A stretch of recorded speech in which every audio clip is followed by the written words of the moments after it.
विश्वनाथ भगवान की, महाकालेश्वर भगवान की, ओमकारेश्वर भगवान की, श्री दद्रवा धाम श्री बालाजी सरकार की, श्री कुबेरेश्वर महादेव की।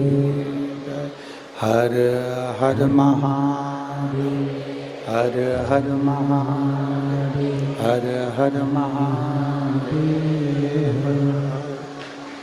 काशी विश्वनाथ ओगरदानी त्रिकालदर्शी कैलाशी अविनाशी भगवान शिव, जिनकी पुनीत पावन शिव महापुराण की कथा संपूर्ण विश्व के कल्याण हेतु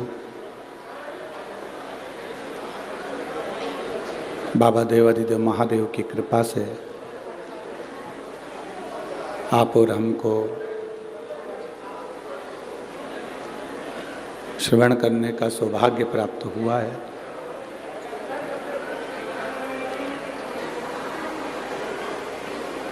आप और हम सभी बड़े भाग्यशाली हैं जो श्री हनुमान जी महाराज पूरी दुनिया में एक ही मंदिर ऐसा है जहाँ डॉक्टर के रूप में श्री हनुमान जी महाराज की पूजन होती है। श्री डॉक्टर हनुमान दद्रवा धाम सरकार, जिनके पावन सानिध्य में उनके आशीर्वाद से पवित्र शिव महापुराण की कथा 5 दिवसीय संतों के सानिध्य में, ब्राह्मणों के सानिध्य में श्रवण करने का सौभाग्य मिला है। कथा मंडप में विराजमान इस व्यासपीठ की शोभा बढ़ा रहे महामंडलेश्वर श्री श्री 1008 पूज्य महाराज जी ददरुआ धाम सरकार के पावन चरणों को प्रणाम करते हैं। कथा मंच पर या विराजमान सभी संत साधु गुरुजन सभी के चरणों को प्रणाम नमन करते हुए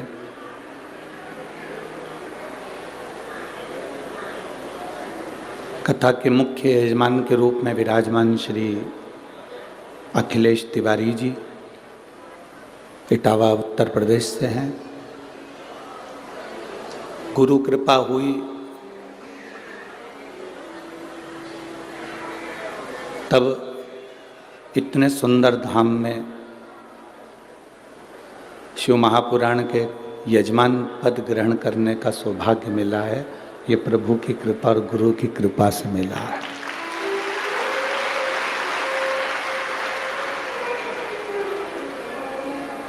हम पहले भी कथा में कहे, भागवत के यजमान बनना सरल है, श्री रामचरितमानस के यजमान बनना सरल है,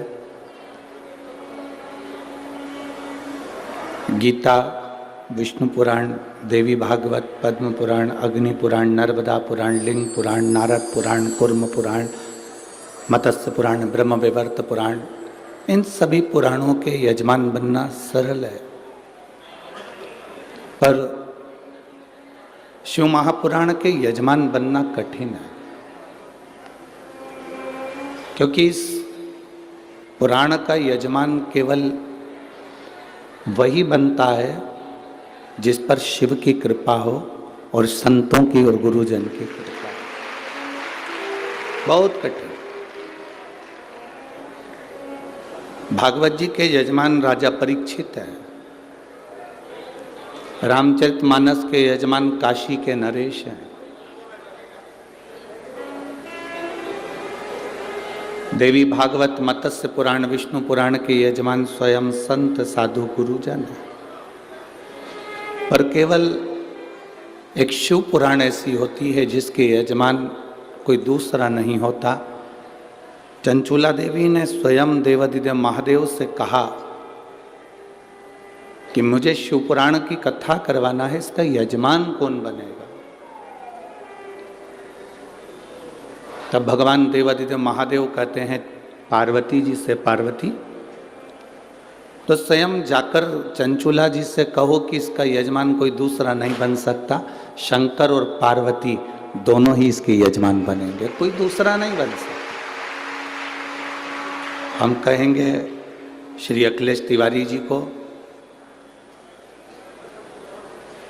बाबा ने कुछ कृपा करी होगी, गुरुजी महाराज की कृपा हुई होगी और ददरुआ धाम सरकार की कुछ कृपा हुई होगी, जो ये यजमान पद मिला है ये शिव की कृपा से मिला, उनकी उदारता से। और इनसे ज़्यादा किस्मत वाले हो आप सब, जो अपना अपना घर छोड़कर 3 घंटे के लिए शिव भगवान की कथा श्री हनुमान जी की साक्षी में सुन रहे हैं।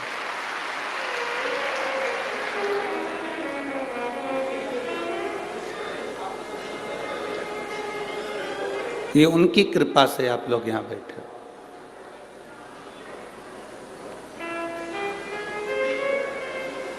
आप अगर सावधानी से श्री ददरुआ धाम बालाजी के दर्शन करेंगे, श्री हनुमान जी के दर्शन करेंगे,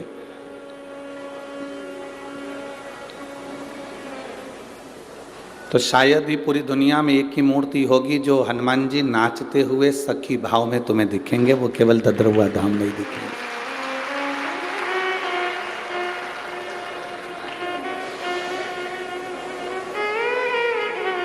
अच्छा बताओ, व्यक्ति नाचता कब है? जम के तो बोलो जरा। किसी के घर में कोई बीमार पड़ा है तब कोई नाचेगा क्या?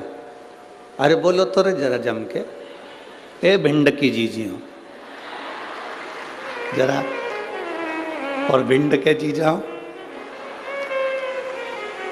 कोई घर में बीमार पड़ा है तब कोई नाचेगा? अब तुम ददरुआ धाम आओ और बालाजी तुम्हें नाचते हुए दिखे तो ये नाचते क्यों है? क्योंकि उनको मालूम है मेरे पास मैं उसी को बुलाता हूँ जिसको मुझे ठीक करके भेजना है, इसलिए मैं नाचता रहता हूँ, ये तो बुलाता ही नहीं। तो ये कोई बीमार पड़ा हुआ है और तुम कहो कि घर में कोई को बोतल चढ़ रही हो, ऑक्सीजन लगी हुई हो, और जिस पे मेरी कृपा होती है वो यहाँ तक पहुँचता ही वही, नहीं तो वो तो सीधे ग्वालियर से आगरा चले जाता। वो अंदर प्रवेश ही वो करता है जिस पे मेरे को कृपा करना होती है, दया करना होती है। तो आस्था चैनल के माध्यम से जितने पूरे विश्व के शिव भक्त इस पवित्र 5 दिवसीय शंकर सुमन शिव महापुराण की कथा को सुन रहे हैं, आप सब ये अंदाजा लगा कर बैठना कि ददरवा धाम सरकार की कुछ कृपा होने वाली होगी, इसलिए शिव कथा का आनंद आप अपने अपने घर से ले रहे हैं। ये उनकी करुणा से है। और तेरी कृपा बिना ना हिले एक भी अणु, लेते हैं श्वास तेरी कृपा से तनु।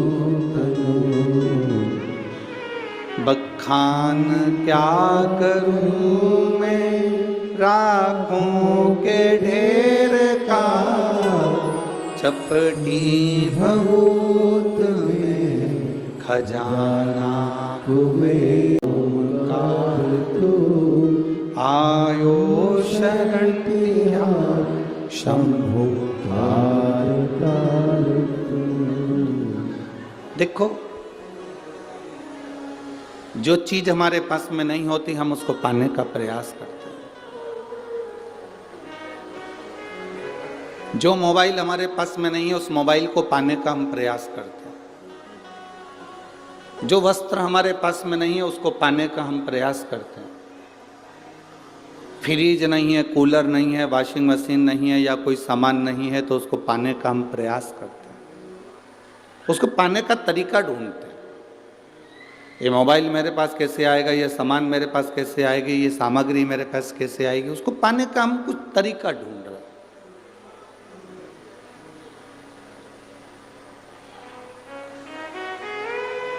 एक तरीके से अगर हमको वो मोबाइल नहीं मिलता, एक तरीके से हमारे घर में फ्रिज नहीं आता, एक तरीके से हमारे यहाँ कूलर नहीं आता, एक तरीके से हमारे यहाँ वॉशिंग मशीन या कोई सामान नहीं आता, तो हम तरीका चेंज कर देते हैं, हम दूसरा तरीका ढूंढते हैं।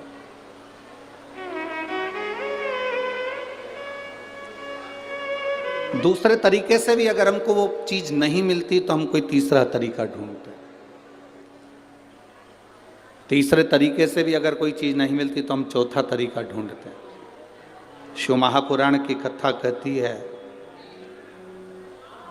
अगर तुम्हारा दुख नहीं कट रहा, तुम बहुत जगह जगह जाकर धक्के खाकर आ गए और कष्ट नहीं कट रहा, तो शिव महापुराण की कथा कहती है थोड़ा सा तरीका चेंज करो, तरीका बदलो।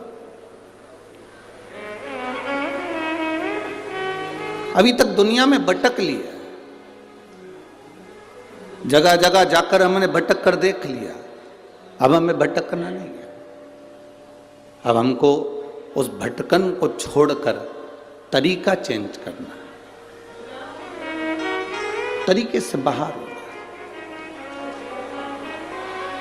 अब तरीका चेंज कर कर हम स्वयं शिव के मंदिर तक जाएं, एक लोटा जल बाबा के चरणों को चढ़ाएं और बाबा से विनती करें, हे भोलेनाथ, हे श्री बालाजी सरकार, हे शंभु, ऐसी कृपा करो मेरे जीवन का दुख कटे। हम फिर उनसे कहें, हम उनसे प्रार्थना करें। जब तक हम प्रार्थना नहीं करेंगे वो सुने कैसे? एक मां को मालूम है मेरा बेटा 4 रोटी खाता है, पर मां 4 रोटी एक साथ थाली में नहीं रखती। एक मां को मालूम है मेरा बेटा 3 रोटी खाता है, मां 3 रोटी थाली में नहीं रखती। एक पत्नी को मालूम है मेरा पति 5 रोटी खाता है, पर पत्नी थाली में 5 रोटी नहीं रखती। कारण पति आवाज लगाता है, सुनो आज सब्जी अच्छी बनी है, एक रोटी और लाओ। पत्नी को खुशी होती है। बेटा आवाज लगाता है, माँ आज दाल अच्छी बनी है, एक रोटी और लाओ। माँ धीरे धीरे कर कर उसकी थाली में एक एक रोटी, दो दो रोटी देती है, पर एक साथ सारी रोटी नहीं रखती।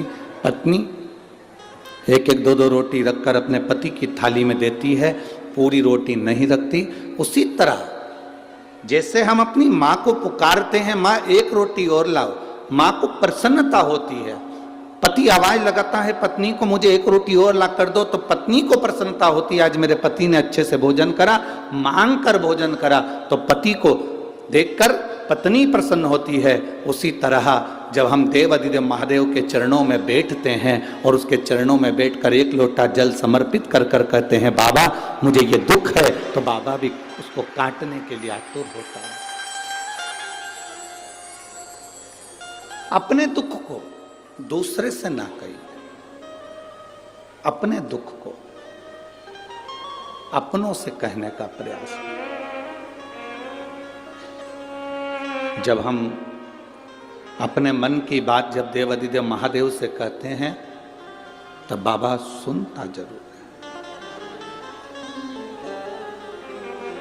हमने जिन वस्तुओं को जोड़ा, हम सोचते हैं इसमें सुख का अनुभव हो जाएगा, तो वो सुख का अनुभव नहीं होता। एक सेठ जी के पास में 4 चीजें बड़ी कीमती थी। एक गधा बड़ा कीमती था, एक बकरी बड़ी कीमती थी, एक घंटी बड़ी कीमती थी, एक जोड़ सेठ जी जो कपड़े पहनते थे वो भी बड़ा कीमती था। सेठ जी के पास में ये चारों चीजें बड़ी कीमती थी।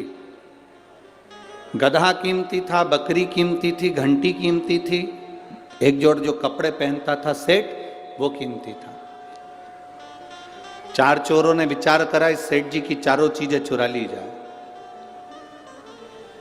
पर चोर आपस में विचार करने लगे, चुराएं तो चुराएं कैसे? सेठ इतना समझदार है कि कपड़े तो छोड़ता नहीं है, पहन के रखता, गधे की पूंछ से बकरी को बांध के रखता, बकरी के गले में घंटी बांध के रखता। सेठ जी खुद गधे पर बैठ जाता है, तो कपड़े कोई चुरा नहीं सकता, खुद पहना हुआ है। गधे पर बैठा है तो गधा भी कोई नहीं चुरा सकता। गधे की पूंछ से बकरी बंधी है और बकरी के गले में घंटी बंधी है, तो घंटी बजती रहती है। तो सेठ जी को मालूम है कि बकरी भी है और घंटी भी है। अब चुराने वाला चुराएगा कैसे? चुराएं तो चुराएं कैसे? पर चोर भी होशियार थे। उन्होंने कहा 4 चौराहे पर खड़े हो जाओ।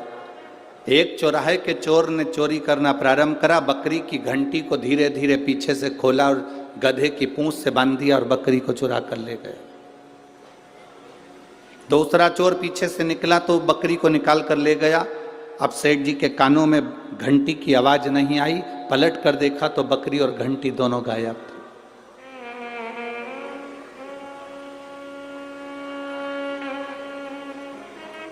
सेठ जी को बड़ा दुख हुआ, कहां ढूंढूं? इतने में तीसरा व्यक्ति आया, पूछा भैया क्या हो गया? मेरी बकरी को और मेरी घंटी को कोई चोर ले गया, जरा मेरा गधा पकड़ना, मैं अब भी देख कर आता हूं। वो गधा पकड़ाया, चोर तीसरा गधे को लेकर चले गए। अब तन पर केवल कपड़े थे। अकेले चौथे नंबर के चोर को वो कपड़े चुराना थे। अब चुराएं तो चुराएं कैसे? तो चोर कुएं के पास में जाकर रोने लगा। सेठ जी ने आकर पूछा क्यों रो रहे हो? उसने कहा मेरे हीरे की तिजोरी कुएं में चली गई, मुझे तैरना नहीं आता, अगर कोई ला कर दे देगा तो आधे हीरे दे दूंगा। सेठ जी ने विचार करा, आधे हीरे में तो मेरा गधा भी आ जाएगा, बकरी भी आ जाएगी, घंटी भी आ जाएगी, मैं ला कर देता हूं, ले मेरे कपड़े संभाल। चोर को कपड़े दिए, लेने के लिए कुएं में सेठ जी कूदे। जब निकल कर बाहर आए तो कपड़े भी गायब थे, न बकरी बची थी, न घंटी बची थी, न गधा बचा था, न कपड़े बचे थे, शरीर नग्न था, केवल सेठ जी बचे थे। एक हाथ में डंडा लेकर चारों तरफ घुमाने लगे। एक संत ने पूछ लिया, सेठ जी क्या बात है, क्या हो गया? सेठ जी कह रहे हैं मेरी सारी वस्तु कोई चुरा कर ले गया, ये शरीर कोई ना ले जाए। संत ने कहा सेठ, ये शरीर यहीं पड़ा रह जाएगा, केवल आत्मा चली जाएगी। ये वस्तुएं तू जोड़ जोड़ कर रखता रहा, ये सब चली जाएगा। मेरो मन तो इतना बड़ा हो नहीं। कहने वाले, अरे जी मेरा मन तो इतना बढ़िया है, कोई मुझसे कोई मांगता है तो मैं दे देती हूँ। कोई ने कहा कि ये दे दो जी मैंने दे दिया। कोई कहे मुझे ये दे दो जी दे दिया। और वही जी ट्रेन में चढ़े और अपनी सीट पे कोई बैठ जाए, फिर जी क्या करे? अभी तो कह रही थी कि मेरे से कोई मांगता है तो दे देते, अब कौन दे रहा? तो इतने में तो जी भी कह, अरे भाई कहां बैठ गई तू, चलो उधर हटो। कहां बैठ रहे हो? यहाँ चलो हटो यहां से, ये हमारी सीट है। महाराज, एक स्टेशन पर तुम्हें उतरना है, एक स्टेशन पर उसको उतरना है। जिसकी मंजिल आती जाती है वो उतरता चले जाता है। बस अंतर इतना है, जो ट्रेन में बैठकर मूंगफली खा लिया, मोबाइल चला लिया, अच्छे से खूब एंजॉय कर कर सफ़र कर लिया, उसका सफ़र ठीक है। नहीं तो एक न एक स्टेशन पर उतरना सभी को है। ये मानव का जो शरीर मिला है, 3.5 करोड़ रोम छिद्र, 21,600 श्वास प्रतिदिन इस मनुष्य के शरीर से निकल रही है। इस शरीर की एक एक श्वास को जिसने ठीक तरीके से रमण कर लिया, भगवान के भजन में लगाकर और कुछ परमार्थ का कार्य कर कर, तो समझो कि शरीर ठीक है। नहीं तो जाना तो सबको है, जाना सबको है, कोई दूसरा कर ही नहीं रहा। शंभु शरणे पड़ी मांगू घड़ी रे, दुख काटो दया करी ने दर्शन। शंभु शरणे पड़ी मांगू घड़ी रे, दुख काटो दया करी दर्शन। शिव तत्व की प्राप्ति किसको कहते हैं?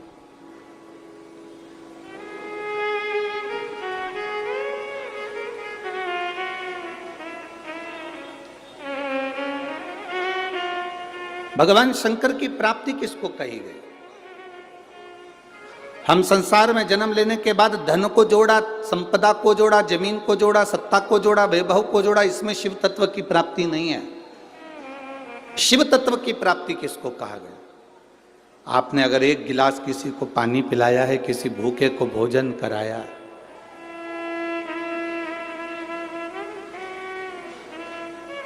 किसी भूखे को भोजन कराया, किसी प्यासे को पानी पिलाया, किसी दुखी के आंख के आंसू को आपने पोंछ दिया, कोई विद्या का अध्ययन करना चाहता था और उसकी एजुकेशन के लिए, उसकी विद्या के लिए आप आगे आकर खड़े हो गए, तो ये समझ लो किसी के पास में दवाई का पैसा नहीं और आपने आकर आगे आकर सेवा कर दी। कोई प्यासे को पानी, भूखे को भोजन, किसी के जीवन में आप अगर थोड़ा सा भी सम्मिलित हो गए उसके दुख की घड़ी में, तो समझ लेना ये शंकर को जल चढ़ाने के बराबर है, शिव भक्ति के बराबर। देवराज नाम का ब्राह्मण जो चोरी का धन लेकर शंकर जी के मंदिर में प्रवेश कर जाता है, शिव जी के मंदिर में जाने के बाद में ब्राह्मण देवता आवाज लगा लगा कर रहे हैं, हर हर महादेव। बार बार हर हर महादेव कहा जाता है, बार बार हर हर महादेव कहा जाता है, और देवराज नाम के ब्राह्मण को क्रोध आता है। अब तू तो ब्राह्मण है, ब्राह्मण घर में तेरा जन्म हुआ है, उसके बाद तो तेरे मुख से हर हर महादेव निकलना चाहिए था, पर हर हर महादेव सुनते से ही देवराज नाम का ब्राह्मण चिढ़ रहा था, क्रोध आ रहा था, अपशब्द कह रहा था, ताने दे रहा था।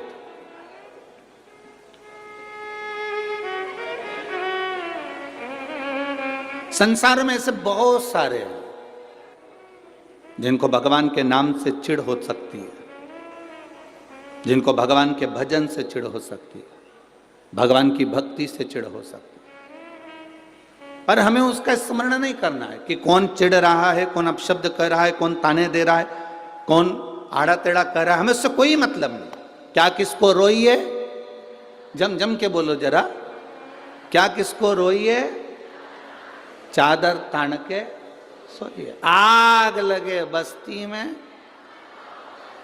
खूब अच्छे से जिंदगी जियो।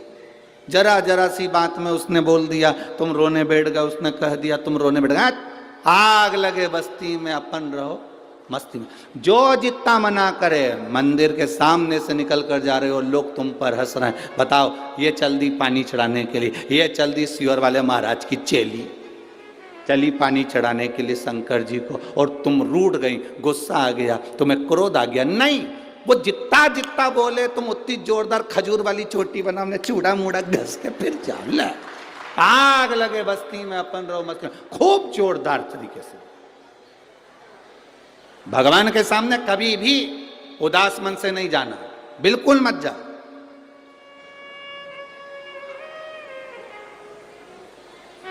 अपने यहां तो भजन में भी लोग कहते हैं तेरे माथे मुकुट विराजे, तेरे काने कुंडल साजे,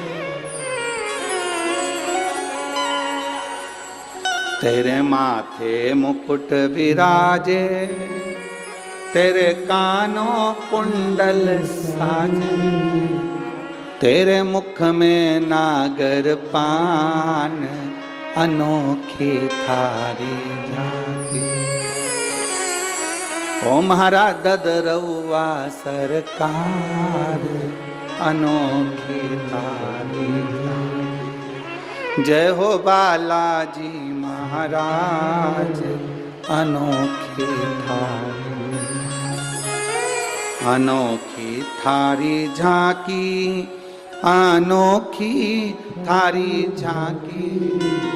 महारा ददरउआ सरकार,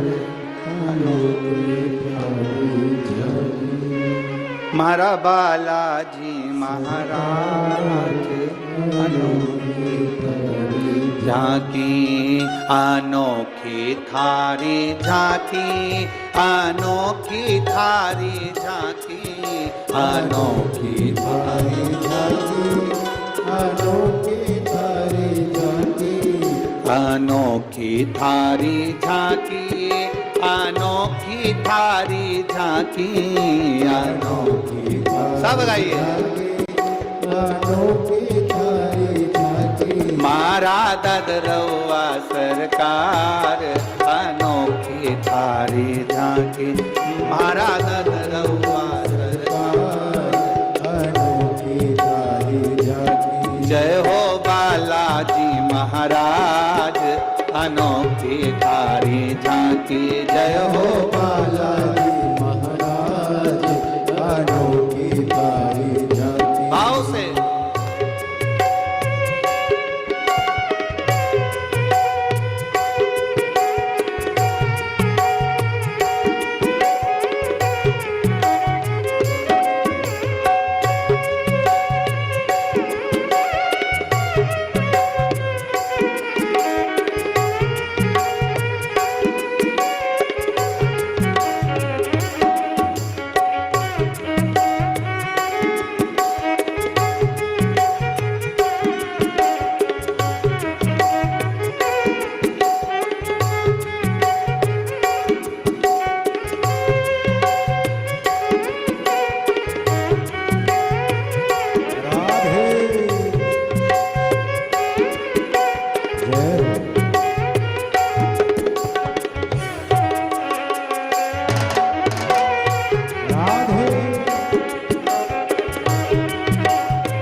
सिंदूर सोए और सिर पे मुकुट विराजे, तेरे तन पर सिंदूर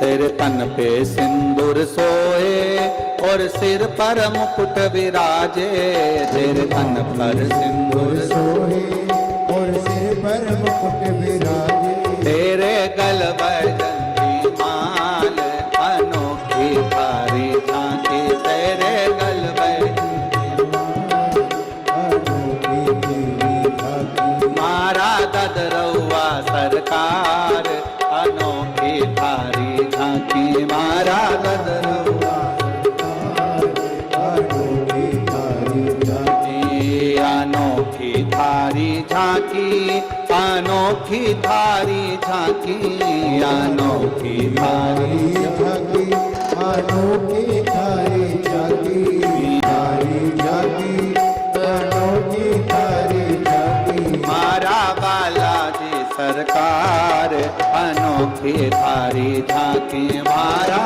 बालाजी सरकार अनोखी तारी झांकी, मारा ददरौआ सरकार अनोखी थारी झांकी, मारा ददरौआ सरकार अनोखी तारी झांकी, मारा बालाजी सरकार अनोखी थारी झांकी, मारा बालाजी सरकार अनोखी तारी झांकी, मारा ददरौआ सरकार अनोखी थारी झांकी,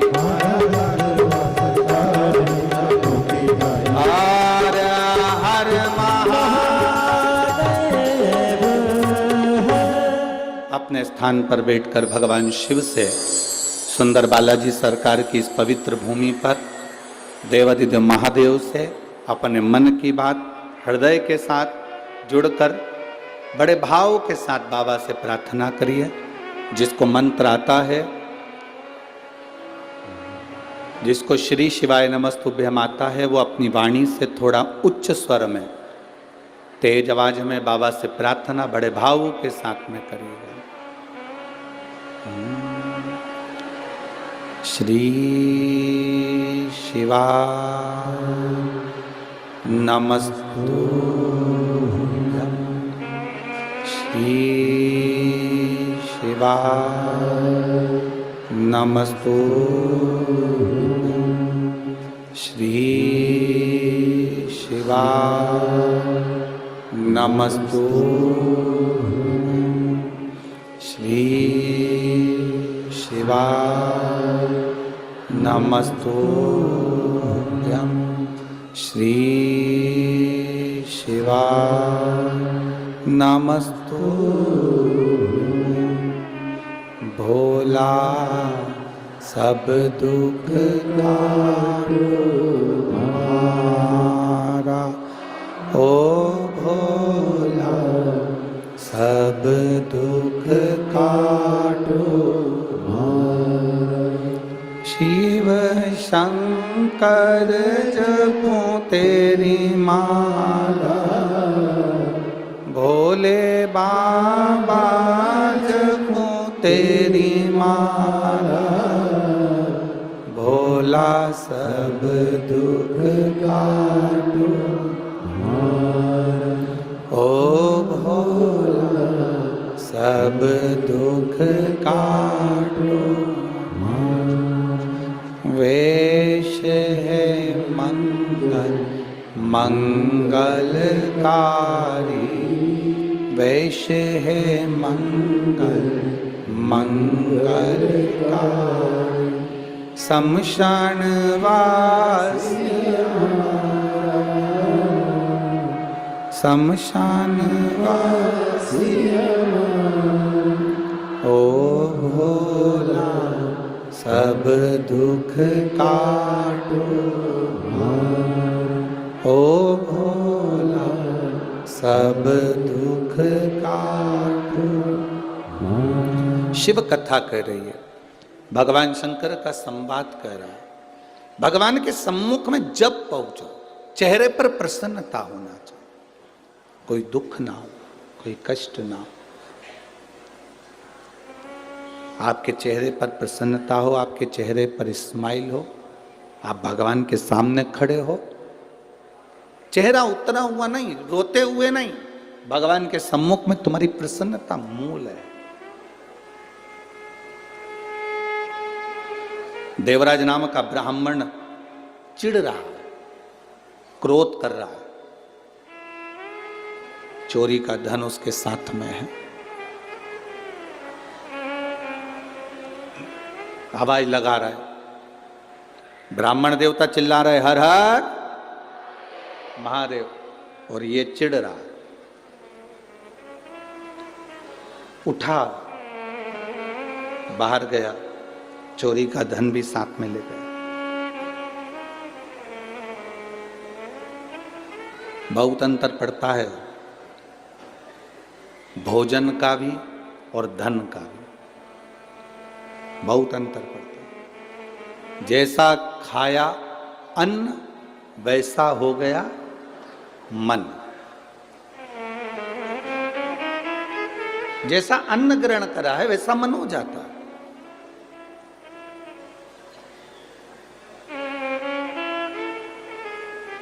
आप लोगों ने कथा सुनी होगी, भीष्म पितामह से दुर्योधन ने कितने कितने शब्द कहे, कितने शब्द।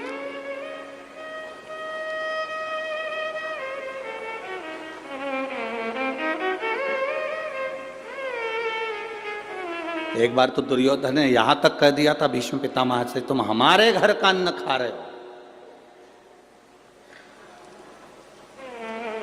और हमारे यहां का खाने के बाद भी तुम हमारा साथ नहीं दे रहे। हमारे यहां का खाने के बाद भी साथ नहीं दे रहे। भीष्म पितामह ने उसी दिन मन में सोच लिया, अगर मैंने दुर्योधन के घर का अन्न खाया है, मेरी बुद्धि इतनी जल्दी बिगड़ने वाली नहीं है। मैंने भले दुर्योधन के घर का अन्न खाया, पर मेरी बुद्धि इतनी जल्दी बिगड़ने वाली नहीं है।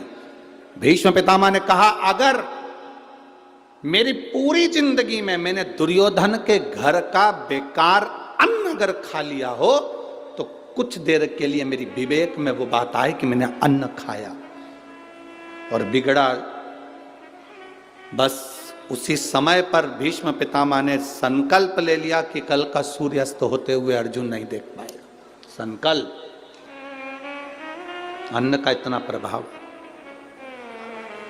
अब संकल्प लिया कि कल का सूर्यास्त होते हुए अर्जुन नहीं देख पाएगा, तो इतने में दुर्योधन को मालूम पड़ा कि मेरे भीष्म पितामह ने संकल्प लिया है कल अर्जुन मर जाएगा। मतलब पितामह का संकल्प कभी झूठा नहीं गया, कभी झूठा नहीं गया।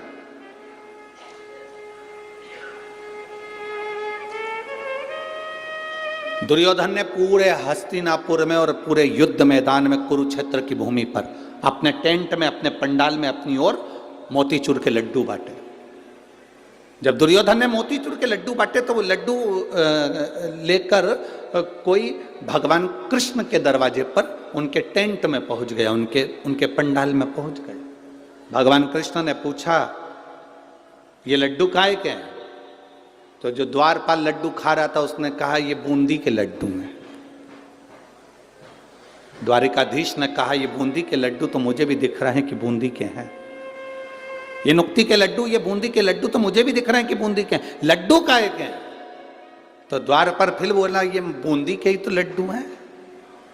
भगवान द्वारकानाथ ने कहा, ये तो मुझे दिख रहा है कि बूंदी के लड्डू, लड्डू काहे के? तो क्या ये बूंदी के ही हैं? अब भगवान को क्रोध आया। भगवान ने कहा, मुझे दिख रहा है कि बूंदी के लड्डू हैं, मैं ये पूछ रहा हूं ये लड्डू काहे का है? फिर द्वारपाल बोला, लड्डू खाता खाता बूंदी के हैं। अब द्वारकाधीश जब बोले, फिर द्वारकाधीश ने कहा, देख मैं तेरे से एक बात कह रहा हूं, मुझे ये बता दे कि ये लड्डू काय के हैं? फिर द्वारपाल ने लड्डू खाकर कहा, बूंदी के हैं। भगवान द्वारिकाधीश मुस्कुरा कर बोले, अब मुझे ये बता, ये लड्डू कौन बंटवा रहा है? तो द्वारपाल बोला, ये दुर्योधन बंटवा रहा है। अच्छा, क्यों बंटवा रहा है? कल अर्जुन मर जाएगा, भीष्म पितामह ने संकल्प लिया। अच्छा, भगवान कृष्ण ने कहा जल्दी से मेरे को भी 4 लड्डू दे दे। द्वारकाधीश ने 4 लड्डू लिए, द्रौपदी के कक्ष में प्रवेश कर गए। और द्रौपदी के कक्ष में प्रवेश कर द्वारकाधीश ने आवाज लगाकर कहा, द्रौपदी, ए द्रौपदी। द्रौपदी आई, भैया आप, क्या बात है? भगवान ने कहा ले द्रौपदी लड्डू खा ले। द्रौपदी ने पूछा काय के लड्डू है? भगवान बोले मोतीचूर के हैं, तू खा। इस लड्डू की कहानी बड़ी विचित्र, तू तो खा ले। द्रौपदी ने लड्डू लिया, खाते खाते फिर पूछा लड्डू काहे के? भगवान बोले मोतीचूर के हैं। अब द्रौपदी ने पूछा इतनी रात के 1:30-2 बज रही है, रात्रि का दूसरा पहर हो रहा है और तू मुझे लड्डू खिलाने आया, आखिर ये लड्डू कौन ला कर दिया? तो कहा मेरे द्वारपाल ने दिए। क्यों दिए? कल भीष्म पितामह ने प्रतिज्ञा करी है, कल अर्जुन मर जाएगा, सूर्यास्त होते हुए नहीं देख पाएगा। तो मैंने सोचा अपनी बहन का पति मरने वाला है, कल तो मैं लड्डू आज ही खिलाया। भगवान बोले, जैसे ही बोले तो द्रौपदी ने कहा लाओ मेरे को 2 लड्डू और दो तुमने छुपा के रखे। द्वारकाधीश ने 2 लड्डू और दिए तो द्वारकानाथ ने कहा द्रौपदी तेरा पति मरने वाला और तू लड्डू खा रही है? द्रौपदी बोली जब भाई खिला रहा है तो अच्छे से खाओ, बाद में देखा जाएगा।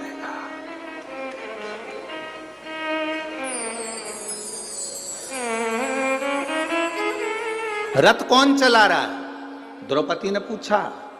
भगवान कहते मैं। जब तुम मुझे बहन कहते हो तो वो जीजा नहीं लगता।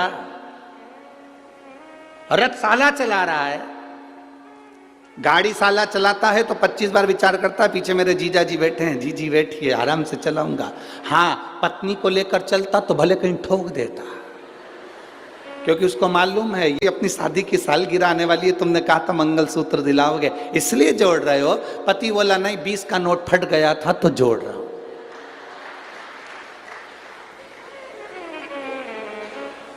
पत्नी भी अंदर गई, फटे हुए दूध की चाय बना के दे दिला है, अब तुम इसको भी जोड़ लो। अब भगवान ने कहा ले ये लड्डू।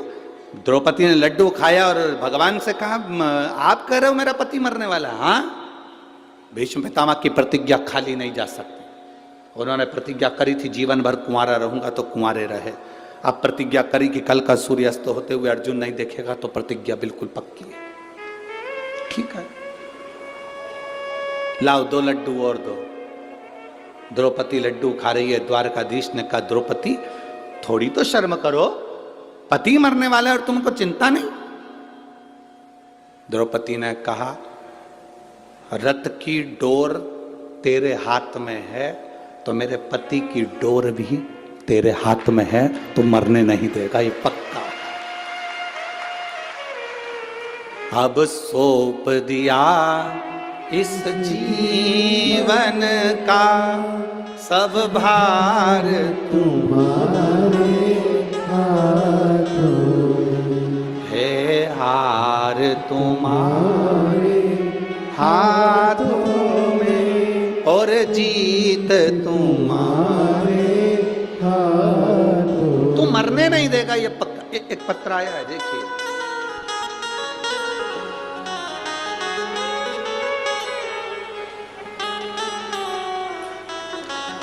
रोली तिवारी, पिता कमलेश तिवारी, निवासी ग्वालियर से हैं।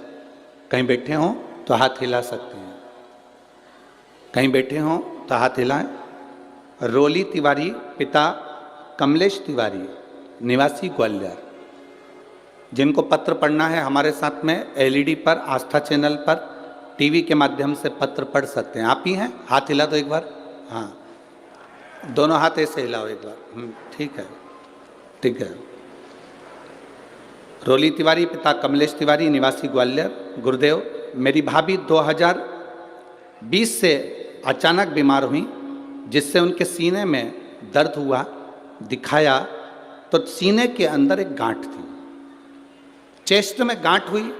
उस गांठ को निकाला गया, पस निकालकर उस गांठ की जांच कराने के लिए बाहर भेजा गया। जब गांठ की जांच करने के लिए बाहर भेजा, तब उस जांच में आया कि मेरी भाभी को बड़ी बीमारी हो गई, कैंसर जैसा रोग हो गया। डॉक्टर ने ऑपरेशन का बोल दिया।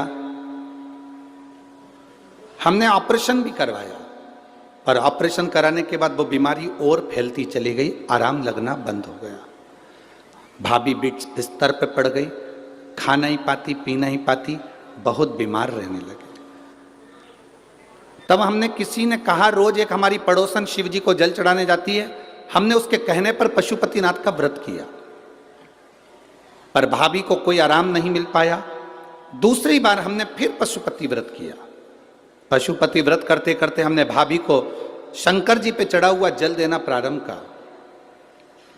जैसे ही शिव जी पर चढ़ाया हुआ जल देना प्रारंभ करा, तीसरा पशुपति व्रत हुआ गुरुदेव, जो 2020 से पलंग पर पड़ी थी, एक अंश भी हिल नहीं सकती थी, उठ नहीं सकती थी, चल नहीं सकती थी, खा नहीं सकती थी। हम बाबा का क्या गुणगान करें गुरुदेव, बाबा बाबा है। हमने शिव जी पर जल चढ़ाकर उसको देना प्रारंभ करा और एक बेलपत्री उसको देना चालू करी। बाबा की कृपा से उसकी रिपोर्ट भी नॉर्मल आई और 16 अगस्त से उसने चलना फिरना बाबा की कृपा से चालू कर दिया। अब उसको आराम है, आराम है बाबू।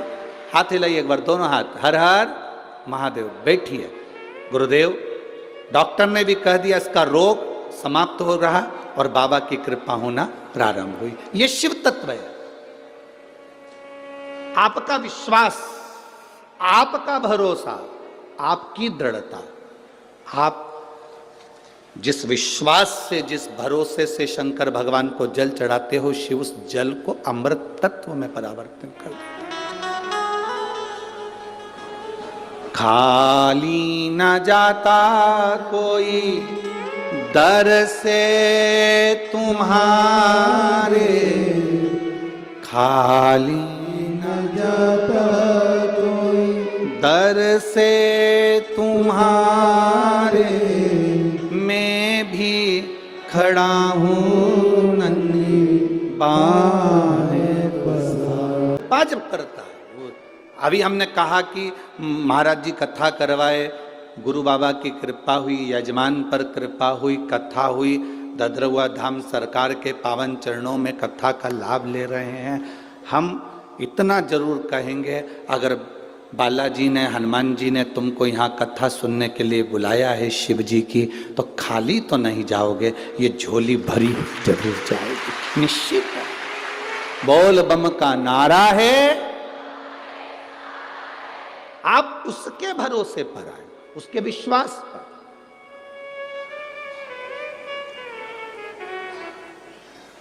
द्रौपदी कह रही है मेरा पति मर नहीं सकता, ये मेरा विश्वास है।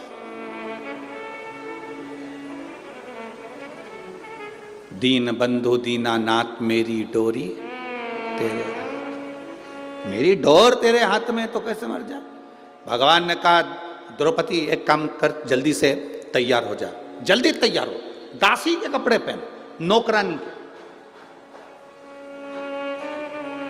दासी के कपड़े। द्रौपदी ने कहा दासी के कपड़े मैं क्यों पहनूं, तू पहन। दासी के कपड़े पहनाए भगवान ने और कहा चल भीष्म पितामह के कक्ष में। पितामह को नींद नहीं आ रही होगी क्योंकि कल अर्जुन मरने वाला है, तू जाके उनके चरण छूना, आशीर्वाद लेना, वो अखंड सौभाग्यवती का आशीर्वाद तुझे दे देंगे, दे देंगे, काम खत्म, तू चल मेरे साथ। द्रौपदी दासी के कपड़े पहनकर चली, पांव में जूतियां पहन गई द्रौपदी, पांव में चप्पल पहन गई। भगवान ने आवाज लगाई द्रौपदी रुक रुक रुक, इधर जल्दी जल्दी आ। द्रौपदी ने कहा क्या भैया, चप्पल निकाल जल्दी से। द्रौपदी के पांव की जूतियों को, चप्पल को भगवान ने चप्पल में चप्पल फंसाया और काली कम्बल ओढ़कर एक वृक्ष के नीचे चप्पल का टेका लगाकर मेरा द्वारकाधीश सो गया, मेरे द्वारिका के नाथ सो गए। चप्पल का टेका लगाकर काली कम्बल ओढ़कर जो मेरा द्वारका का नाथ सोया। द्रौपदी को कहा कोई पूछे कि अंदर क्यों जा रही हो, कहना मैं दासी हूं, झूठे बर्तन उठाने जा रही हूं। चले गए। दरवाजे पर जैसे पहुंचे द्वारपालों ने मना करा, तुम कौन? दासी। मैं झूठे बर्तन उठाने में। अंदर चली गई। भीष्म पितामह खिड़की के पास खड़े थे, नींद नहीं आ रही थी। द्रौपदी ने चरण पकड़ लिए। भीष्म पितामह को लगा दुर्योधन की पत्नी रोज सुबह जल्दी स्नान करके मुझे प्रणाम करने आती है, आज और जल्दी आ गई। उनको क्या मालूम था, वो तो समझे दुर्योधन की पत्नी है, उनको क्या मालूम था कि ये द्रौपदी है। उन्होंने तुरंत जो देखा, द्रौपदी तो इतना इतना पल्लू लेकर गई थी, क्योंकि सेविका थी, दासी थी, दासी इतना पल्लू करके जाती थी राजभवन। सेविका पल्लू का फायदा कितना है? माताएं 2 बार पल्लू करती है, एक बार शादी कर कर आती है तब इतना पल्लू रखती है, क्योंकि मुंह दिखाई होती है तो सोने की रकम मिलती है। और दूसरी बार माताएं इतना पल्लू जब रखती है जब घर में कोई बुढ़ा बुढ़ी मरता है, कोई बुजुर्ग जब मरता है तब इतना पल्लू रखती है, क्योंकि आंख में आंसू तो एक भी नहीं आता, बस अंदर डिजाइन में चिल्लाती रहती है। अब बोले तो बोले क्या, पहले था पल्लू का नियम इतना, धीरे धीरे यहां आया, फिर यहां,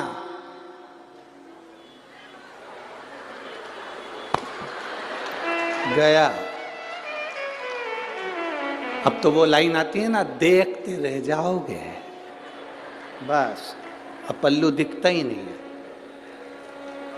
आपके नजर आ गए पल्लू?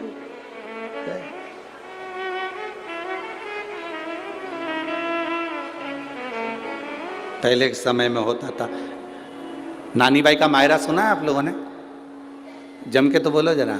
नानी बाई के मायरे में नरसिंह मेहता की दादी मर गई थी, और नरसिंह मेहता की बड़ी भाभी इतनी चिढ़ती थी अपनी दादी सास से और नरसिंह मेहता से कि उनको धक्के मारकर बाहर निकालने को तैयार हो। तो नरसिंह मेहता की पत्नी और नरसिंह मेहता की भाभी दोनों रो रही थी। पहले नरसिंह मेहता की भाभी रोई, दादी सास से गले लगकर इतना पल्लू कर कर। तो नरसिंह मेहता की पत्नी को लगा कि मेरी जीजी आज तक सास के सामने पल्लू यहाँ रखी, सास मरी तो पल्लू यहाँ रखी, और इतनी चिपक चिपक के रो रही है, पहली बार इतना रो रही है सास के लिए। हमेशा गाली देती थी, डुकरिया मर जाए तो अच्छा, और आज गले लग लग के रो रही है। देवरानी को समझ में नहीं आया कि जेठानी इतना क्यों रो रही है। थोड़ी देर बाद जेठानी रोते रोते उठ गई, और उठते से देवरानी से बोली अब तू रो ले, और जेठानी चली गई अंदर। जब देवरानी रोने बैठी तब समझ में आया कि जेठानी इतनी चिपक के क्यों रो रही थी। सास के कान में यहाँ पे सोने की मूर्तियां थी, उसको दांत से कतर रही थी, और दांत से कतर के उसको मुंह में भर लिया और मटके में ले जाके डालकर कहा जल्दी ले जाओ, जल्दी। अब कह रही है ले जाओ। वावारी दुनिया मतलब की दुनिया में किसी कौन किसका, कौन किसका। अरे आप सबको ददरुआ धाम वाले महाराज जी को धन्यवाद देना चाहिए, जो हर साल कुछ ना कुछ अच्छा आयोजन कराकर आपका जीवन का कल्याण कर दे प्रति वर्ष। और हमें तो सुनने को मिला 27 साल से लगातार चल रहा है। ये प्रभु कृपा नहीं तो और क्या है, ये दया नहीं तो और क्या है।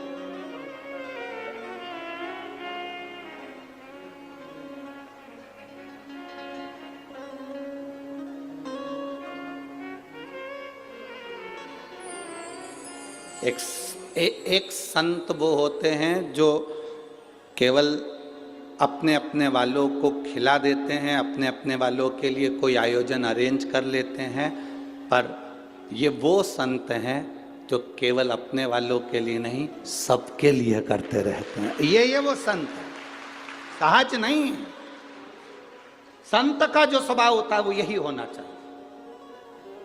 निर्मल मन सो मोहि, निर्मल।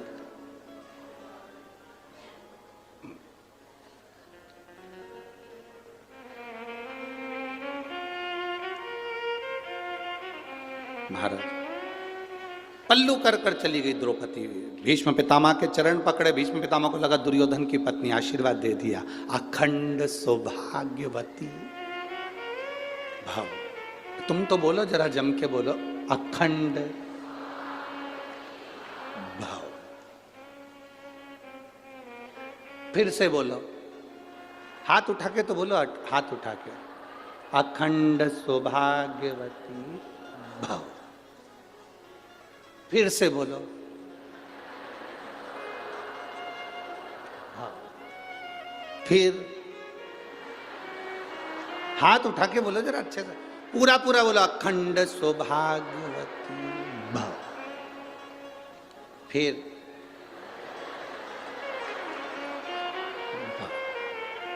वापिस फिर नहीं, हम तुमसे बुलवाकर इसलिए देख रहे हैं क्योंकि सुदामा जी द्वारका गए थे और जब उन्होंने, द्वारकाधीश ने सुदामा जी से कहा था, देखो तुम्हारी बहुएं तुम्हें प्रणाम करने के लिए आएंगी, तुम्हारी सब घर की मेरी जितनी पत्नियां हैं सब प्रणाम करने आएगी, तुम आशीर्वाद देना। सुदामा जी के पास में द्वारकाधीश बैठ गए थे और सब रानियों से कह दिया था, मेरा दोस्त आया है, उम्र में बड़ा है, सब प्रणाम करना। एक एक रानी आना लाइन से, आशीर्वाद लेके जाना। सब लाइन आती रही, इसलिए हम प्रैक्टिकल कर रहे हैं कि उन्होंने 16,108 बार कैसे दिया होगा। अभी कितनी बार दिया तुमने? 4 बार। चालू हो जाओ 16,108, चालू हो जाओ, चालू करो, हाथ उठाकर अखंड दास। आज ददरवा धाम में पूरी प्रैक्टिस अपने ही करना है। फिर वापिस बोलो 11।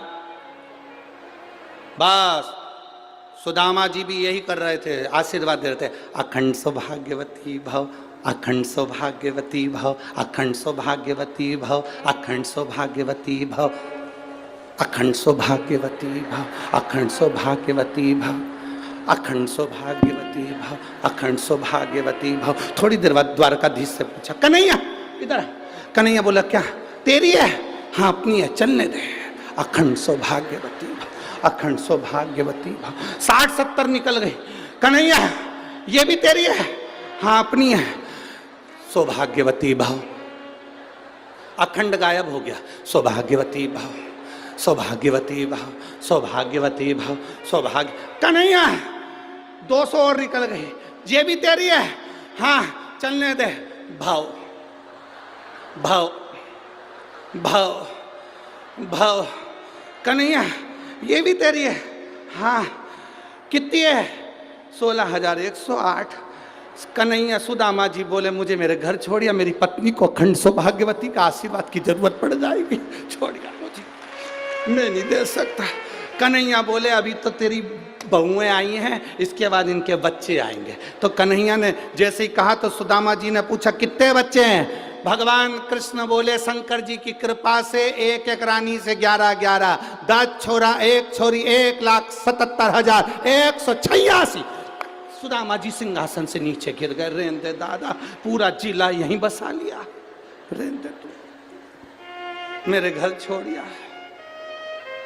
तुम पूरी सुदामा जी की कथा देखना। सुदामा जी जैसे आए थे वैसे और डंडा टेक के गए, इतना दे गए। दादा, लोग कह रहे थे कि भगवान द्वारकाधीश ने 3 लोक का राज्य दिया। कोई द्वारकाधीश से पूछे सुदामा ने क्या क्या दिया, क्या नहीं दिया। अब भीष्म पितामह ने कह दिया। क्या बोले भीष्म पितामह द्रौपदी को? बोलो जम के बोलो, हम तुमसे इतना नहीं खिलवाएंगे, बोलो जम के बोलो। अखंड सौभाग्यवती भाव। जैसे ही कहा भीष्म पितामह ने, द्रौपदी ने अपना पल्लू ऊंचा करा। जैसे ऊंचा करा तो भीष्म पितामह ने कहा, द्रौपदी तू? द्रौपदी कहती है, पितामह अब तो कल देखूंगी। मेरा अखंड सौभाग्य रहता है कि अर्जुन नहीं रहता है, आपने संकल्प लिया। चली गई द्रौपदी। पितामह, नींद उड़ गई पितामह की। रात्रि को पितामह ने एक पत्र लिखा, उस पत्र को बाण पर लपेटा। भीष्म पितामह ने ध्यान लगाकर देखा, इसको यहां भेजा किसने? तब ध्यान में आया पितामह के इसको भेजने वाला कोई दूसरा नहीं था। चप्पल का टेका लगा के काली कम्बल ओढ़ के आराम से सो गया है। अपने को बेचैन कर दिया, खुद चैन से सो दिया। बताओ, हद हो गई। इसीलिए ददरुआ धाम बालाजी महाराज ठुमका लगाते हुए दिखते हैं। खूब आनंद में, आग लगे बस्ती में, अपन रहो मस्ती में। वो कहता है खुश रहो, प्रसन्न, आनंद में रहो। दूसरे दिन युद्ध प्रारंभ हुआ। द्वारकाधीश हंस रहे थे, मुस्कुरा रहे थे, क्योंकि आज भीष्म पितामह की हालत क्या है। भीष्म पितामह देखे कि द्वारकाधीश हंस रहे हैं, उनने बाण छोड़ दिया। वो बाण द्वारकाधीश के चरणों में गया। पत्र द्वारकाधीश ने निकाला, पढ़ा। अभी तक द्वारकानाथ रो रहे थे, हंस रहे थे, अब द्वारकानाथ रोने लगे। जैसे ही रोए तो गुप्त रूप से रुक्मणी, सतभामा, जामंती, कालंदी, मित्रवृंदा, लक्ष्मणा सब आ गई। प्रभु आप रो रहे हो क्यों? भगवान ने पत्र दिया। उस पत्र में लिखा था, दीन बंधु दीनानाथ मेरी डोरी तेरे हाथ। तू केवल अर्जुन की डोरी नहीं संभाला, मेरी भी डोर संभालना। नीचे लिख दिया, मेरा प्रण ना छूटे और अखंड सौभाग्यवती होने का वर ना छूटे। अब तू निपट, क्या करना है? अब तुझे निपटना है, करना क्या है ये तेरे ऊपर निर्भर करता है, मेरे ऊपर नहीं। एक माँ ने पत्र लिखा जिसको वो बीमारी हो गई थी, जो बीमारी लाखों लोगों में से एक को होती है, जिसके शरीर की नसें चौक हो जाती है, शरीर काम करना बंद कर देता, पलंग पर पटक जाता है और वो शरीर बेकार हो जाता है। एक माँ ने पत्र लिखा है इसमें, शंभु शरण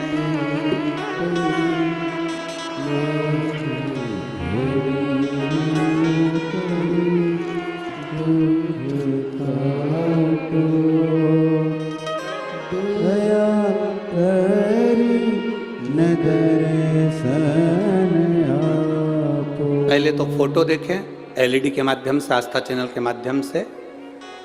ये फोटो जो वेंटिलेटर पर पड़ा हुआ है जीप, उसका आप लोग चैनल के माध्यम से देख सकते हैं।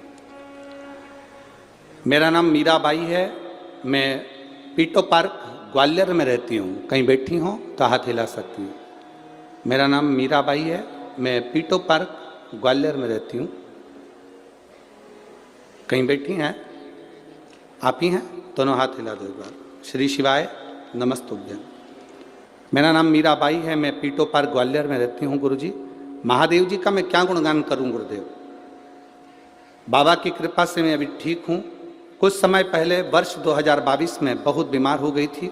उसके बाद मुझे दिल्ली के आरआर हॉस्पिटल में भर्ती किया गया था, जिसके फोटो मैंने लगाए हैं। वहाँ मुझे पता चला कि मुझे ऐसी बीमारी हो गई है जो लाखों लोगों में से किसी एक को होती है। मुझे वेंटिलेटर पर डाला गया, शरीर मेरा बेकार होता गया, शरीर से चलना फिरना, खाना पीना सब बंद हो गया, जाम हो गया। करें क्या? बाबा से प्रार्थना करी। किसी ने कहा शिव पर जल चढ़ाओ। शंकर पर चढ़ाया हुआ जल शरीर पर लगाते, एक बेलपत्र मेरे पलंग के पास रख देते। बाबा का मैं क्या गुणगान करूं गुरुदेव। आज बाबा की कृपा से बचकर मैं यहाँ खड़े हूँ। ये शिव की कृपा है, शंकर की दया है। अब ठीक है बाबू, हाथ हिलाओ एक बार। हर हर महादेव। बैठिए। शिव कृपा इसी को कहते हैं। शंकर की उदारता, ये शिव की करुणा के बिना आप उसके भरोसे पर जी रहे हैं, उसके सहारे जी रहे हैं। आपने कह दिया मैं, मेरे जीवन की डोर अब तेरे हाथ में, मतलब अब वो संभाले, अब उसके ऊपर निर्भर कर।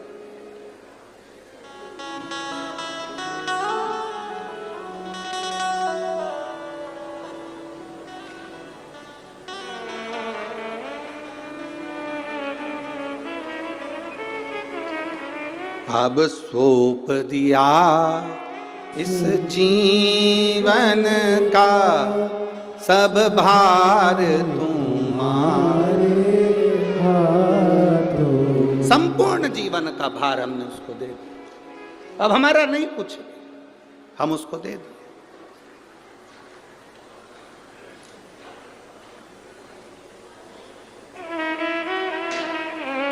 आप आए जरूर हो। अब ये ददरवा धाम की जो भूमि है, यहाँ आसपास में कोई बहुत होटलें नहीं हैं। है क्या? जम के बोलो जरा। नहीं। कोई रहने के लिए कोई बहुत सारी व्यवस्था है क्या? नहीं। जो कुछ भी बालाजी सरकार ने गुरुजी महाराज के माध्यम से, महाराज जी के माध्यम से व्यवस्था करवाई, वो ये व्यवस्था है। अब तुम यहाँ किसी रिश्तेदार से मिलने के लिए नहीं आए। यहाँ 5 दिन तुम डेरा जमा कर डॉक्टर हनुमान जी से शिव महापुराण की कथा सुनने के लिए अगर आए हो, तो ये मेरा विश्वास कहता है इस डॉक्टर का इलाज चालू हो गया और ये शंकर रूपी कथा का रस तत्व तुम्हारी जीवन में पहुंच गया, तो 5 दिन की कथा के बाद तुम्हें किसी डॉक्टर के पास जाने की जरूरत तो नहीं है। उसकी भक्ति करें, उसका स्मरण। एक पत्र और है, देखिए।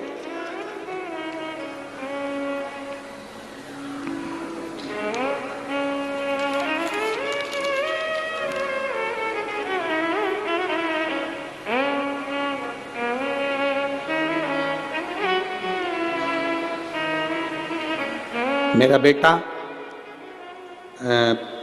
दिलीप जी त्रिपाठी, डीडी नगर, ग्वालियर। कहीं बैठे हैं? आप ही हैं? दोनों हाथ हिलाओ एक बार। श्री शिवाय नमस्ते। मैं दिलीप जी त्रिपाठी, डीडी नगर, ग्वालियर से हूँ। मेरा मोबाइल नंबर ये है। मेरा बेटा प्रेरित को 2020 में ब्रेन हेमरेज हुआ था। बाबा की कृपा से भूतेश्वर महादेव का जैसा जैसा आपने अभिषेक पूजन का वर्णन किया वैसा करा। दिल्ली एम्स में उसको भर्ती करा गया। बहुत ज़्यादा हालत खराब हो गई। तब शंकर को जल चढ़ाना, अभिषेक करना, पूजन करना, बाबा के भरोसे रहना। गुरुजी आप कहते हो शिव के भरोसे रहो, बाबा के भरोसे रहे।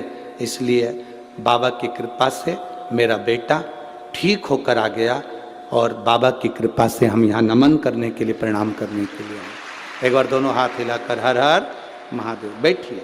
शिव तत्व की प्राप्ति इसी को कर। आपका भरोसा जितना दृढ़ होगा, भगवान की प्राप्ति उतनी सरलता से, उतनी सहजता से होगी।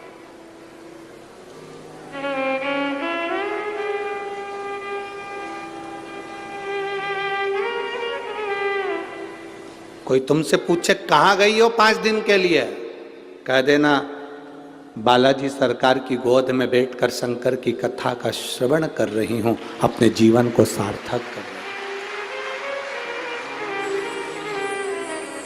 ददरवा धाम? हाँ। मैं जंगल में, तो कहना जंगल में ही तो मोर नाचता है। बालाजी सरकार भी इसी जंगल में बैठकर नाचकर दुनिया का कल्याण कर देते हैं। इस जंगल में, हाँ, उसकी प्राप्ति का केंद्र बिंदु है। कहीं शहर में कथा होती तो मन भटकता कि वहां भी हो जाऊं, वहां भी हो जाऊं, वहां पर भी हो जाऊं। यहाँ तो 6-7 बजे के बाद तुम्हारा मन क्या, तुम ही नहीं भटकोगे। मन क्या, तुम ही ना भटको। रहने दो दादा, यहीं बैठो और ढोलक पीट पीट के हरिओम में मेरा भोला नगर। अब तुम्हारा तो मन करे सो तो चल, कहाँ जाना, बस यहीं बैठे भजन करा, स्मरण करा, कीर्तन करा, मंत्र जाप करा, नाम जाप करा। 5 दिन तक जपते रहे उसका नाम, श्री शिवाय नमस्तुभ्यम बोलते रहे और अपने जीवन को सार्थक बनाते रहे। इससे बढ़कर सुख क्या है? इससे बढ़कर आनंद क्या है? लिख दिया, मेरा संकल्प भी नहीं टूटना चाहिए और मेरा आशीर्वाद भी नहीं छूटना चाहिए, उसके भरोसे छोड़ दिया। रानियों ने पूछा द्वारकाधीश से, क्यों रो रहे हो? पत्र पढ़ लो। पत्र पढ़ा तो रानियों ने कह दिया, क्यों चिंता करते हो? भीष्म पितामह ने जितनी एकादशी करी, शायद दुनिया में किसी ने इतनी एकादशी नहीं करी। तो भीष्म पितामह ने जो एकादशी करी उसका पुण्य भीष्म पितामह को देना है। क्या करना पड़ेगा? पितामह के लिए अर्जुन से कहो बाण छोड़े, पितामह के शरीर को वो बाण छुएंगे, लगेंगे। दुनिया को लगेगा कि भीष्म पितामह बाणों की सैया पर पड़े हैं, पर भीष्म पितामह बाणों की सैया पर नहीं। पितामह ने जितनी एकादशी करी है वो सारी एकादशी बाण बनकर भीष्म पितामह को अपने हाथ पर झेल लेगी, उसको मरने नहीं देगी, पटक देगी।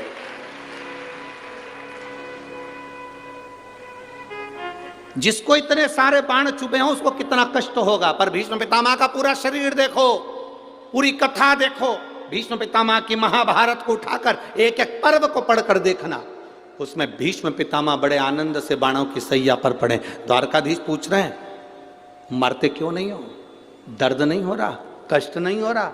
भीष्म पितामह कह रहे हैं मुझे तो लगता ही नहीं कि मैं बाणों की सैया पर हूं, मुझे तो लगता है जैसे मैं मेरी माँ की गोद में सोया हुआ हूं, मेरी माँ की गोद में सोया। एकादशी ने भीष्म पितामह को झेल कर रखा था। एकादशी शिव कथा कह रही है। कोई चिढ़ रहा है, चिढ़ने दो, कोई अपशब्द कह रहा है, कहने दो, कोई आड़ा टेढ़ा कह रहा है, कहने दो, कोई कुछ भी बोले तुम्हें मतलब नहीं। देवराज नामक का ब्राह्मण अपशब्द कह रहा था, चिढ़ रहा था।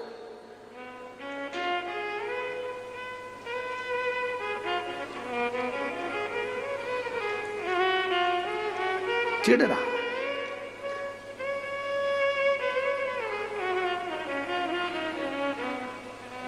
एक बार कई लोग प्रश्न करते हैं, गुरुजी आप कहते हो कि हनुमान जी महाराज शंकर भगवान का एक अंश स्वरूप है, एक अंश स्वरूप। पूरी शिव महापुराण की कथा को उठाकर देखिए, स्कंद पुराण को, मत्स्य पुराण को, कूर्म पुराण को उठाकर देखिए। एक बाणासुर का चरित्र और एक श्री हनुमान जी महाराज का चरित्र, बहुत सुंदर सुंदर। शिव का एक अंश माता अंजना के तप साधना से शिव की प्रागट्यता और शंकर भगवान की प्रागट्यता से शंकर का स्वरूप प्रकट होना। इसीलिए तो कहते हैं शंकर सुमन केसरी नंदन।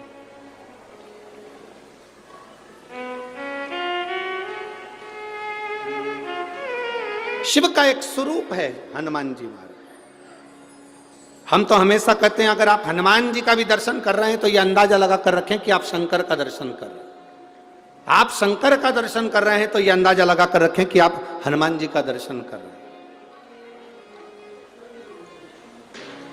सब एक, कोई भेद नहीं, सब एक, कोई भेद नहीं देवताओं में, कोई भेदता नहीं, सब में एक समान।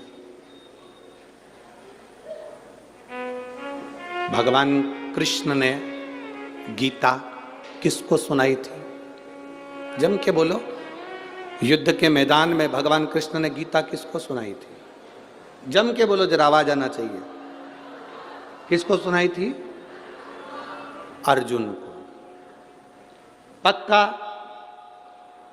लाख कर दूं? पक्का है कि अर्जुन को गीता सुनाई थी। जिसने स्कंद पुराण का स्मरण करा हो, मत्स्य पुराण का स्मरण करा हो, उसमें संवाद मिलता है द्वारकाधीश के पास में जब अर्जुन पहुंचे, अर्जुन ने निवेदन करा कि आप मेरी ओर से युद्ध लड़ें। भगवान ने कहा भी जाओ, मैं बुलाऊंगा तब आना। अर्जुन आए, हनुमान जी को भी बुलाया। अर्जुन हनुमान जी दोनों आए, द्वारकानाथ संध्या करने बैठ गए, उठे नहीं। तब दोनों अर्जुन और हनुमान समुद्र के किनारे घूम रहे हैं, दोनों घूम रहे हैं। अब अर्जुन और हनुमान दोनों समुद्र के किनारे पर घूम रहे थे। घूमते घूमते अर्जुन के मुख से निकल गया, तुम कौन हो? हनुमान जी ने कहा, मैं राम का सेवक हनुमान, राम भक्त हनुमान।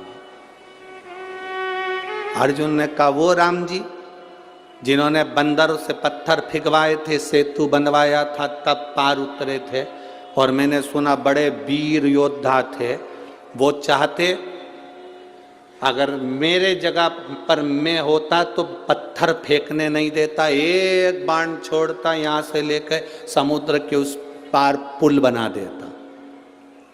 अर्जुन ने कहा मैं होता तो पुल बना देता, बाण छोड़कर यहां से लेकर वहां तक का एक पुल तैयार कर देता। हनुमान जी ने कहा तू पुल बनाता, मेरे जैसा एक बंदर लात रखता तो टूट जाता। तो पुल बनाता, मेरे जैसा बंदर एक लात रखता, बानर, टूट जाता। अर्जुन ने कहा टूट नहीं सकता, और तोड़ दिया तो अर्जुन ने कहा तू तोड़ के बता दे, मैं अपने शरीर को जलाकर भस्म कर दूंगा, पक्का। ठीक है, तू बना पुल। अर्जुन ने बाण का पुल बना दिया। हनुमान जी ने जो पांव धरा तो सब टूट के चर करके सब टूट गया। जो टूटा तो अर्जुन समाधि में लीन होने के लिए लकड़ियां जमाने लगे। इतने में द्वारकाधीश आकर खड़े हो गए। अर्जुन क्या कर रहे हो? मैं हनुमान से हार गया, इसलिए मैं शरीर को त्याग रहा हूं। अर्जुन, तुम हनुमान से नहीं आ रहे हो, तुमने राम की निंदा कर दी है। जो जीव परमात्मा की निंदा करता है, चाहे राम की करे, चाहे कृष्ण की करे, चाहे संत की करे, चाहे साधु की करे, चाहे गुरुजन की करे, चाहे शिव की करे, संसार में जन्म लेने वाला अगर मनुष्य संत गुरु भगवान की निंदा करता है तो वो कभी उन्नति की सीढ़ी पर नहीं चढ़ सकता, वो नीचे ही धकेलेगा, जाएगा जमीन में, वो ऊपर नहीं जा सकता, वो ऊपर की ओर नहीं बढ़ेगा।